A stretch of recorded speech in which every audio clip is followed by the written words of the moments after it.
Hi everyone, I plus training സൊല്യൂഷൻസിന്റെ പുതിയൊരു ക്ലാസ്സിലേക്ക് എല്ലാ സുഹൃത്തുക്കൾക്ക് സ്വാഗതം.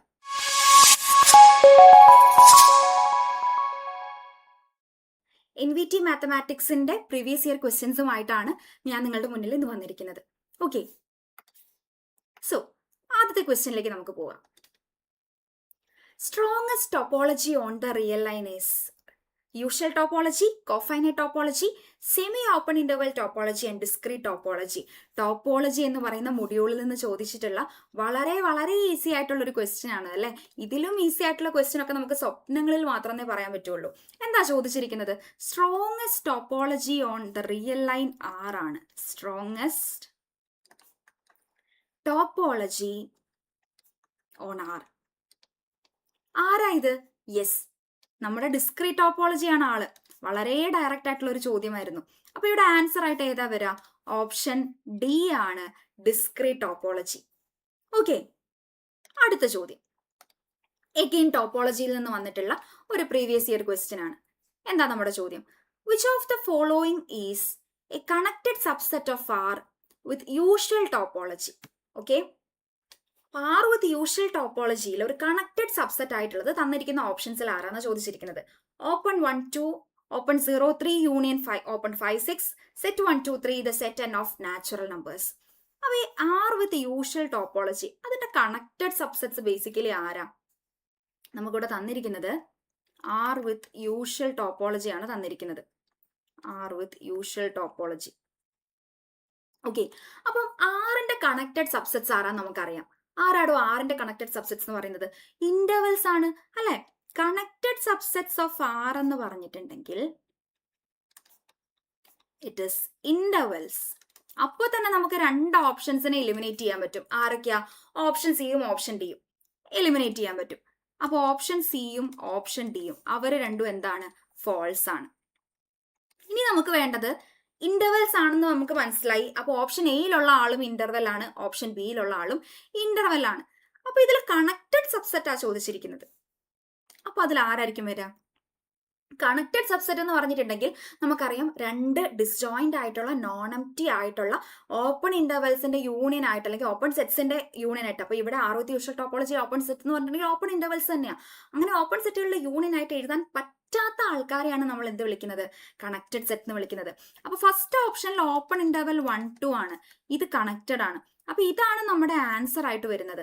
ഓപ്ഷൻ ബിയിലേക്ക് വരുമ്പം ഓപ്പൺ 0 3 യൂണിയൻ ഓപ്പൺ 5 6 അല്ലായിരുന്നു. യെസ്, ഓപ്പൺ 5 6 ഇത് കണക്റ്റഡ് അല്ല. This is not connected. കാരണം എന്താ? നിങ്ങളൊന്ന് വരച്ചു നോക്കിക്കേ. ഇതാണ് ഓപ്പൺ 0 3 എന്ന് പറയുമ്പോൾ ഇവിടെ വരും. ഇനി 5 6 ആണെങ്കിലോ ഇവിടെ വരുന്നു 5 6. അപ്പൊ നമുക്കറിയാം രണ്ടും ഡിസ്ജോയിന്റ് ആയിട്ടുള്ള നോൺ എംപ്റ്റി ആയിട്ടുള്ള ഓപ്പൺ ഇന്റർവെൽസ് ആണ്, അതായത് ഓപ്പൺ സെറ്റുകളാണ്, അവരുടെ യൂണിയൻ ആണ്. അപ്പൊ നമുക്ക് അവരെ സെപ്പറേറ്റ് ചെയ്യാൻ പറ്റി. അപ്പൊ അവരെന്തല്ല? കണക്റ്റഡ് അല്ല. അപ്പൊ ഇതിൽ കണക്റ്റഡ് സബ്സെറ്റ് ആരാന്നാ ചോദിച്ചിരിക്കുന്നത്. അപ്പൊ അത് ആരാള്? കറക്റ്റ് ആൻസർ വരുന്നത് ഓപ്ഷൻ എ ആണ്, ഓപ്പൺ ഇന്റർവെൽ 1 2. ഓക്കെ, അപ്പൊ ടോപ്പോളജിയിൽ നിന്ന് വന്നിട്ടുള്ള രണ്ട് പ്രീവിയസ് ഇയർ ക്വസ്റ്റ്യൻസ് ആയിരുന്നു ഇത്. സിമ്പിൾ ആയിട്ടുള്ള ക്വസ്റ്റ്യൻസ് ആയിരുന്നു അല്ലേ. ഓക്കെ, അടുത്ത ചോദ്യം നോക്കാം.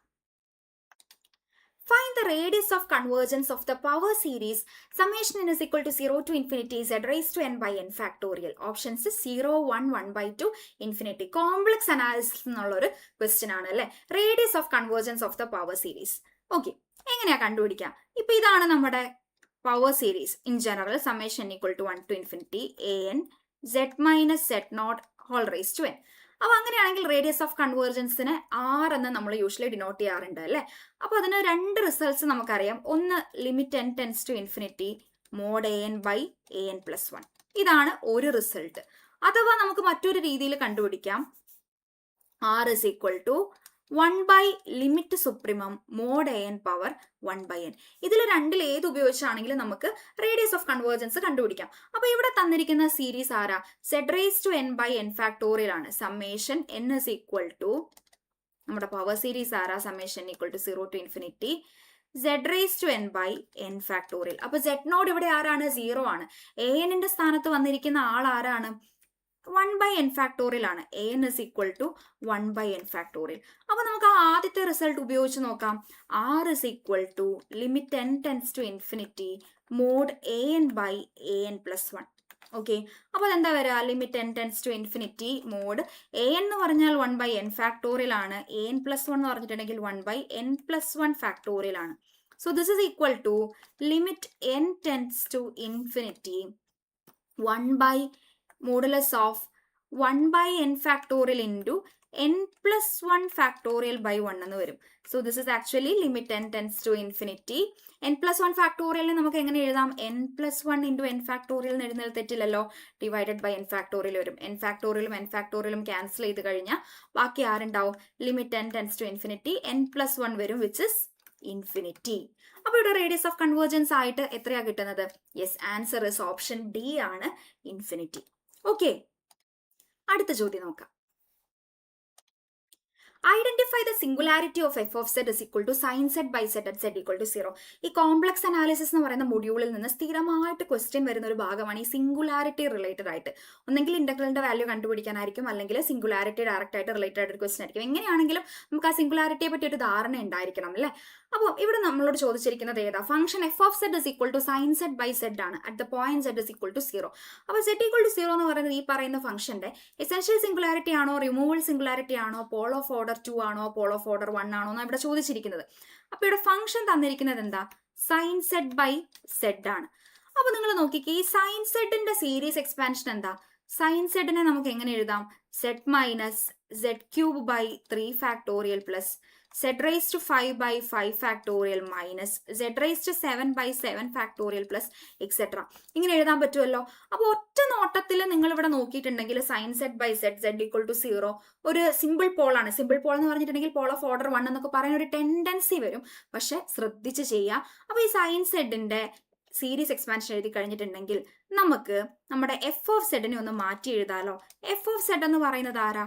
സൈൻ സെഡ് ബൈ സെഡ് ആണ്. സൈൻ സെഡ് ബൈ സെഡ്, അതായത് 1/z ഇൻറ്റു സൈൻ സെഡിന് പകരം ആരെ കൊടുക്കാം? z minus z cube by 3 factorial plus z raise to 5 by 5 factorial minus z raise to 7 by 7 factorial plus etcetera. ഇത് നമ്മൾ simplify ചെയ്തിട്ടുണ്ടെങ്കിൽ എത്ര കിട്ടുമോ? Yes, 1 minus z square by 3 factorial plus z raised to 4 by 5 factorial minus z raised to 6 by 7 factorial plus etc. അപ്പോൾ നിങ്ങൾ നോക്കിക്കേ, ഇനി എവിടെയെങ്കിലും നമ്മുടെ അനലിറ്റിസിറ്റിനെ ബാധിക്കുന്ന പോയിന്റ്സ് ഉണ്ടോ? ഇല്ല. അപ്പോൾ z ഈക്വൽ ടു 0 എന്ന് പറയുന്ന പോയിന്റ് എന്തായി മാറി? റിമൂവബിൾ സിംഗുലാരിറ്റി ആയിട്ട് മാറി. Removable singularity. Okay, removable singularity. ഇത് ഇങ്ങനെ തന്നെ ചെയ്യണമെന്ന് ഒരു നിർബന്ധവും ഇല്ല. മറ്റൊരു മെത്തേഡ് കാണിച്ചു തരാം. അതായത് റിമൂവബിൾ സിംഗുലാരിറ്റി റിലേറ്റഡ് ആയിട്ട് ഡയറക്റ്റ് ആയിട്ട് നമുക്കൊരു റിസൾട്ട് അറിയാം. അതായത് limit z tends to z naught exist finitely if and only if z equal to z naught is a removable singularity. അപ്പോൾ ഇവിടെ നമ്മൾ ഏത് പോയിന്റിലാണ് ചെക്ക് ചെയ്തുകൊണ്ടിരുന്നത്? z ഈക്വൽ ടു 0യിലാണ്. അപ്പോൾ limit z tends to 0 sine z by z നമുക്കറിയാം finite ആയിട്ട് എക്സിസ്റ്റ് ചെയ്യും. അപ്പോൾ ഒബ്വിയസ്ലി z ഈക്വൽ ടു 0 എന്തായിരിക്കും? റിമൂവബിൾ സിംഗുലാരിറ്റി ആയിരിക്കും. അപ്പോൾ ഇവിടെ കറക്റ്റ് ആൻസർ ആയിട്ട് വരുന്നത് ഓപ്ഷൻ ബി ആണ്, റിമൂവബിൾ സിംഗുലാരിറ്റി. ഓക്കെ, അപ്പോൾ ഏത് മെത്തേഡിൽ വേണമെങ്കിലും നമുക്ക് ചെയ്യാവുന്നതാണ്. So correct answer is option B. Okay, അടുത്ത ചോദ്യത്തിലേക്ക് പോകാം. Let x be an inner product space, then the orthogonal complement of set 0 is x, set 0, x minus set 0, x perp. നമ്മൾ ഫംഗ്ഷണൽ അനാലിസിസിലും ഈ ഒരു ടോപ്പിക് പഠിക്കുന്നുണ്ട്, അതേപോലെ ലീനിയർ ഓൾജിബ്രയിലും നമ്മളിത് പഠിക്കുന്നുണ്ട്. ഓക്കെ, അപ്പോൾ ഇവിടെ ഇന്നർ പ്രൊഡക്റ്റ് സ്പേസ് ആണ് എക്സ് എന്ന് പറയുന്നത്. X is an inner product space എന്ന് തന്നിട്ടുണ്ട്. അങ്ങനെയാണെങ്കിൽ ഈ സെറ്റ് 0യുടെ ഓർത്തോഗണൽ കോംപ്ലിമെന്റ് ആ ചോദിച്ചിരിക്കുന്നത്. അപ്പോൾ ആരാണ് ഈ ഓർത്തോഗണൽ കോംപ്ലിമെന്റ് എന്നൊക്കെ പറഞ്ഞിട്ടുണ്ടെങ്കിൽ നമുക്കറിയാം, in an inner product space X, the orthogonal complement of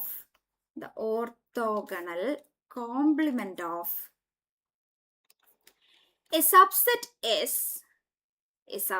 S നമ്മൾ യൂഷ്വലി എങ്ങനെ ഡിനോട്ട് ചെയ്യുക? ഡിനോട്ടഡ് ബൈ എസ് പെർപ്പ് എന്ന് നമ്മൾ വിളിക്കും അല്ലേ? Denoted by S perp is defined as ആരൊക്കെയാണ് ഈ ഓർത്തോഗണൽ കോംപ്ലിമെന്റിൽ അഥവാ എസ് പെർപ്പിലുള്ള ആൾക്കാർ? It is A set of all vectors in X, set of all vectors in X that are orthogonal to orthogonal to every vector in S. അതായത് എസ്സിൽ X എന്ന് പറയുന്നത് ഒരു inner product space ആണ്. Okay, അതിന്റെ ഒരു subset ആണ് S എന്ന് പറയുന്നത്.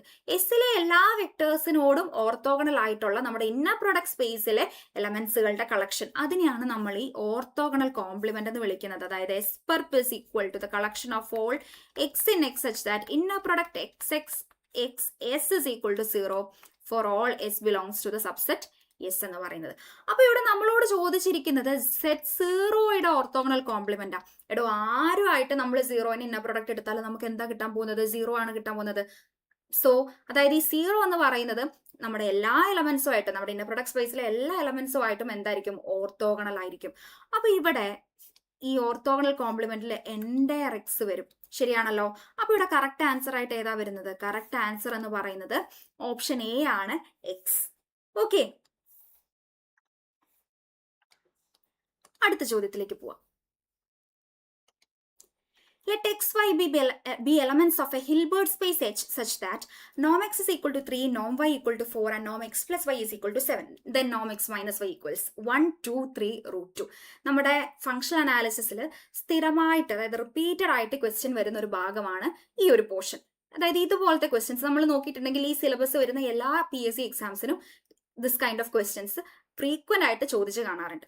ഓക്കെ, അപ്പൊ ഇവിടെ എന്താ തന്നിരിക്കുന്നത്? എച്ച് ഒരു ഹിൽബർട്ട് സ്പേസ് ആണെന്ന് നമുക്ക് തന്നിട്ടുണ്ട്. ഓക്കെ, ഹിൽബർട്ട് സ്പേസ് എന്നൊക്കെ പറഞ്ഞിട്ടുണ്ടെങ്കിൽ കംപ്ലീറ്റ് ഇന്നർ പ്രൊഡക്റ്റ് സ്പേസ്.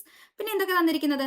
നോം എക്സ് 3 ആണ്, നോം വൈ 4 ആണ്, നോം എക്സ് പ്ലസ് വൈ എന്ന് പറയുന്നത് 7 ആണ്. അങ്ങനെയാണെങ്കിൽ നോം എക്സ് മൈനസ് വൈ എന്താണെന്നാണ് നമ്മളോട് ചോദിച്ചിരിക്കുന്നത്. എന്താണോ ഇവിടെ ഉപയോഗിക്കുക? എങ്ങനെയാ ഇത് കണ്ടുപിടിക്കുക? യെസ്, വളരെ ഇമ്പോർട്ടൻ്റ് ആയിട്ടുള്ള ഒരു ലോ നമ്മൾ പഠിക്കുന്നുണ്ട് അല്ലെ, പാരലലോഗ്രാം ലോ. എന്താ ഈ ലോയിൽ പറയുന്നത്? നോം X plus Y square plus നോം എക്സ് മൈനസ് വൈ സ്ക്വയർ എന്ന് പറയുന്നത് ഇറ്റ് ഇസ് 2 ടൈംസ് നോം എക്സ് സ്ക്വയർ പ്ലസ് നോം വൈ സ്ക്വയർ ആണല്ലോ. അപ്പൊ ഇതിൽ നോം എക്സ് നമ്മുടെ കയ്യിലുണ്ട്, നോം വൈയും ഉണ്ട്, നോം എക്സ് പ്ലസ് വൈയും ഉണ്ട്. നോം എക്സ് മൈനസ് വൈ കണ്ടുപിടിച്ചാൽ പോരെ? അപ്പൊ ഡയറക്റ്റ് സബ്സ്റ്റിറ്റ്യൂട്ട് ചെയ്ത് നോക്കാം.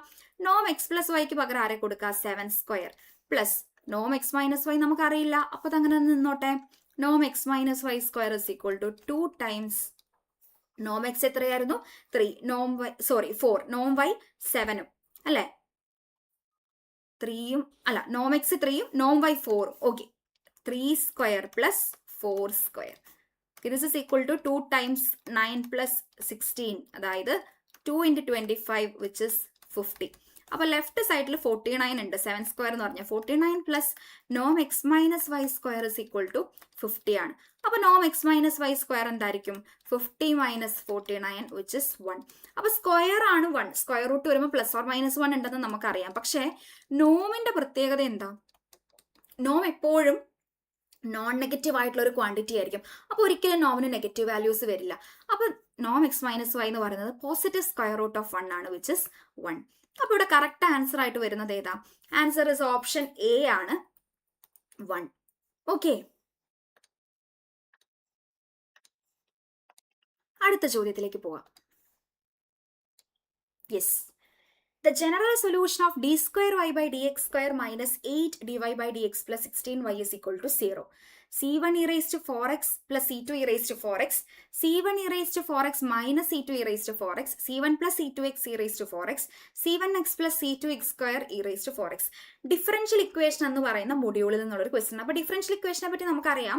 ഡിഫറൻഷ്യൽ ഇക്വേഷൻ എന്ന് പറയുന്നതിനകത്ത് 7 മാർക്സ് വരുമ്പോൾ അതിനകത്ത് ODE ഉണ്ട്, PD ഉണ്ട്. അതായത് ഓർഡിനറി ഡിഫറൻഷ്യൽ ഇക്വേഷനിൽ നിന്നുള്ള ക്വസ്റ്റ്യൻസും ഉണ്ടാവും, as well as partial differential ഇക്വേഷനിൽ നിന്നുള്ള ക്വസ്റ്റ്യൻസും ഉണ്ടാവും. അപ്പോൾ അത് രണ്ടും കൂടിയാണ് നമുക്ക് 7 മാർക്സ് വരുന്നത്. അപ്പോൾ ഇത് നമ്മുടെ ODEയിൽ നിന്നുള്ളൊരു ക്വസ്റ്റ്യൻ ആണ്. ഒരു സെക്കൻഡ് ഓർഡർ ODE ആണ് ഇവിടെ തന്നിരിക്കുന്നത്. എന്താ ഇവിടെ തന്നിരിക്കുന്നത്? d square y by dx square minus 8 dy by dx plus 16y is equal to 0 അല്ലെ. 8 dy by dx plus 16y is equal to 0. വളരെ ഈസി ആയിട്ട് ചെയ്യാൻ പറ്റുമല്ലേ? നമ്മൾ എങ്ങനെ ഇത് സോൾവ് ചെയ്യുക? ഫസ്റ്റ് ഇതിന്റെ ഓക്സിലറി ഇക്വേഷൻ എഴുതും. എങ്ങനെ എഴുതാ? m square minus 8m plus 16 is equal to 0. ഇനി എന്താ ചെയ്യേണ്ടത്? ഇതിന്റെ റൂട്ട്സ് കണ്ടുപിടിക്കണം അല്ലേ. ഈ m square minus 8m plus 16 എന്നൊക്കെ പറഞ്ഞിട്ടുണ്ടെങ്കിൽ അത് ആരാ ആള്? m minus 4 whole square ആണ്. So m minus 4 whole square is equal to 0, which implies m minus 4 എന്തായിരിക്കും?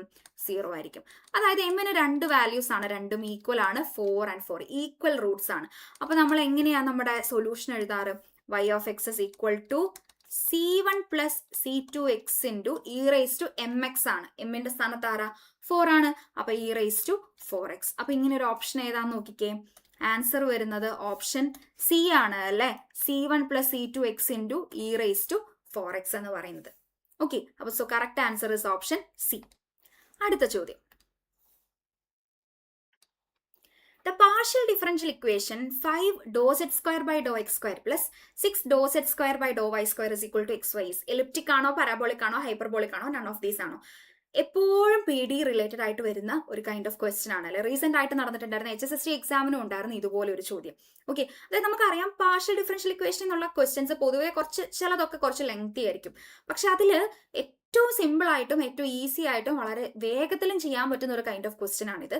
ആൻഡ് ഇത് മിക്കവാറും നമ്മുടെ HSST എക്സാമിനും അതേപോലെ NVT എക്സാമിനും ഒക്കെ ചോദിച്ച് കാണാറുമുണ്ട്. എങ്ങനെയാണ് നമ്മളിത് ചെയ്യുക?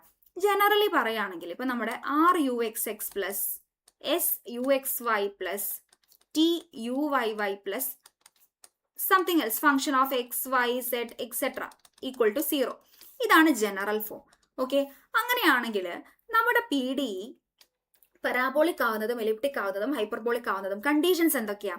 ഇവിടെ ആർ എന്ന് പറയുന്നത് UXXന്റെ കോഎഫിഷ്യന്റ് ആണ്, എസ് എന്ന് പറയുന്നത് UXYയുടെ കോഎഫിഷ്യന്റ് ആണ്, ടി എന്ന് പറയുന്നത് UYYയുടെ കോഎഫിഷ്യന്റ് ആണ്. ആ കോഎഫിഷ്യൻസിനാണ് ഇവിടെ ഇമ്പോർട്ടൻസ് ഉള്ളത്. അതായത് S square minus 4RT equal to 0 ആണെങ്കിൽ നമ്മുടെ പി ഡി എന്തായിരിക്കും? പരാബോളിക് ആയിരിക്കും. ഓക്കെ, അതേപോലെ S square minus 4RT greater than 0 ആണെങ്കിൽ നമ്മുടെ പി ഡി എന്തായിരിക്കും? ഇറ്റ് വിൽ ബി ഹൈപ്പർബോളിക് ആയിരിക്കും. ഓക്കെ, അപ്പൊ അതേപോലെ S square minus 4RT less than 0 ആണെങ്കിൽ നമ്മുടെ പി ഡി എന്തായിരിക്കും? എലിപ്റ്റിക് ആയിരിക്കും. ഇതാണ് കണ്ടീഷൻസ്. ഇനി നമ്മുടെ പി ഡിയിലേക്ക് പോകാം. ഇതാണ് നമ്മുടെ P D. 5 dou z square plus dou z square by dou x square, അതായത് UXX plus 6 UYY equal to XY. Okay, അപ്പൊ ഇതിനെ നമ്മളൊന്ന് മാറ്റിയൊക്കെ എഴുതുവാണെങ്കിൽ നമുക്ക് എങ്ങനെ എഴുതാം? 5 dou z square by dou x square plus 6 dou z square by dou y square equal to XY എന്നുള്ളത് minus XY equal to 0 എന്ന് എഴുതിയ സ്റ്റാൻഡേർഡ് ഫോമായി. അപ്പൊ ഇവിടെ ആറിന്റെ സ്ഥാനത്ത് 5 ആണ്, എസിന്റെ സ്ഥാനത്ത് ആരും ഇല്ല, അപ്പൊ 0 ആണ്, ടിയുടെ സ്ഥാനത്ത് 6 ആണ്. അപ്പൊ എസ് സ്ക്വയർ മൈനസ് 4RTയുടെ വാല്യൂ നോക്കിയാൽ പോരെ?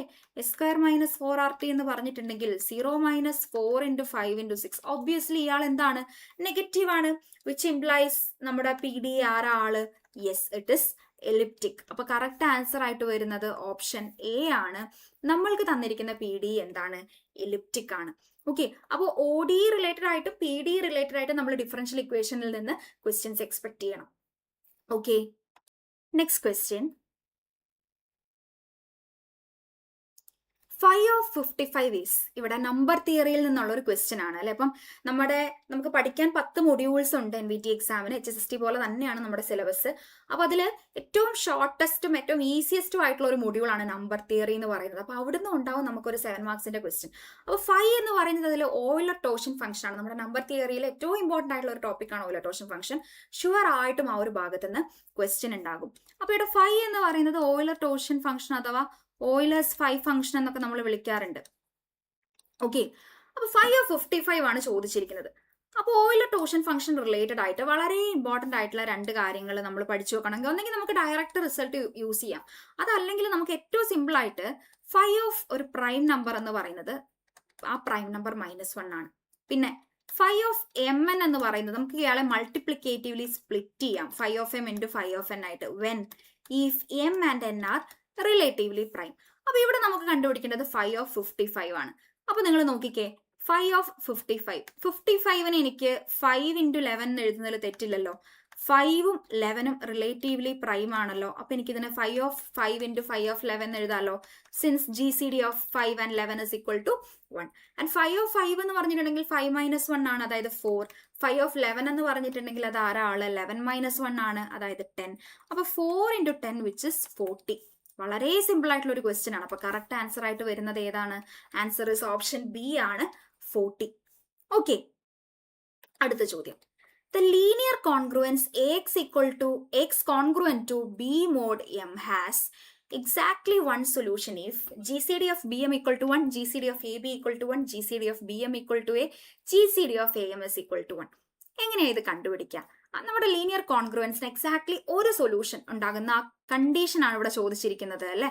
വളരെ സിമ്പിൾ ആണ്. ഇപ്പൊ നമ്മുടെ congruence generally X congruent to B mod N ആണെന്ന് വിചാരിച്ചോ. ഓക്കെ, അപ്പൊ ഇവിടെ GCD ഓഫ്, ഇപ്പൊ സൊല്യൂഷൻ ഉണ്ടാകുന്നത് എപ്പോഴാ? എയുടെയും എന്നിന്റെയും കൂടെ GCD ആയിട്ടുള്ള ആള്, GCD of A and N ആരെ ഡിവൈഡ് ചെയ്യണം? ബിയെ ഡിവൈഡ് ചെയ്യണം.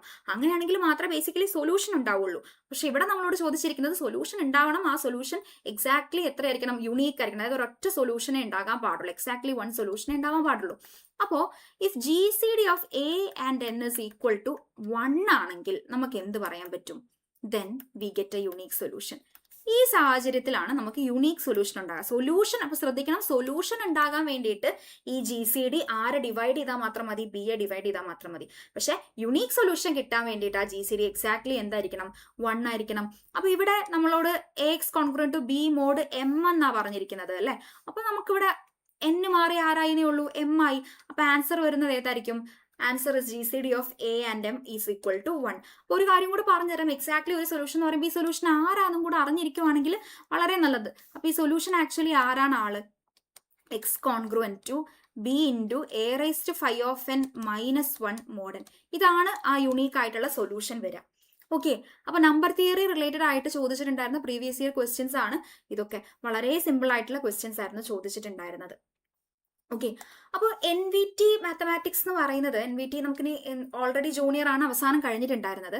അപ്പം നമ്മളിപ്പോൾ 2 മാസം മുന്നേ HSST എക്സാം കഴിഞ്ഞിട്ടേ ഉള്ളൂ. എല്ലാവരും അതിന് വേണ്ടിയിട്ട് നല്ല അടിപൊളിയായിട്ട് പ്രിപ്പയർ ചെയ്തിട്ടുണ്ടാകും, നന്നായിട്ട് എക്സാം എഴുതാൻ പറ്റിയിട്ടൊക്കെ ഉണ്ടാകും. ഓക്കെ, അപ്പൊ നമുക്കിതൊരു ആക്ച്വലി ഒരു സെക്കൻഡ് ചാൻസ് ആണ്. ഇനി ഈവൻ ഇഫ് നമുക്കത് നന്നായിട്ട് അറ്റൻഡ് ചെയ്യാൻ പറ്റിയിട്ടില്ലെങ്കിൽ പോലും നമ്മൾ ഓൾറെഡി കുറച്ച് എഫേർട്ട് ഇട്ടതാണ്. അപ്പൊ ഒന്നും കൂടെ നമ്മളെ തന്നെ ഒന്ന് പുഷ് ചെയ്തിട്ടുണ്ടെങ്കിൽ നമുക്ക് വളരെ ഈസി ആയിട്ട് സ്കോർ ചെയ്യാനും ക്രാക്ക് ചെയ്യാനും പറ്റുന്ന ഒരു എക്സാം ആണ് ഈ NVT എന്ന് പറയുന്നത്. അപ്പൊ എല്ലാവർക്കും എല്ലാ വിജയാശംസകളും നേരാണ്. നിങ്ങൾക്ക് എല്ലാവർക്കും നല്ലൊരു ജോലി കരസ്ഥമാക്കാൻ സാധിക്കട്ടെ. Okay, thank you.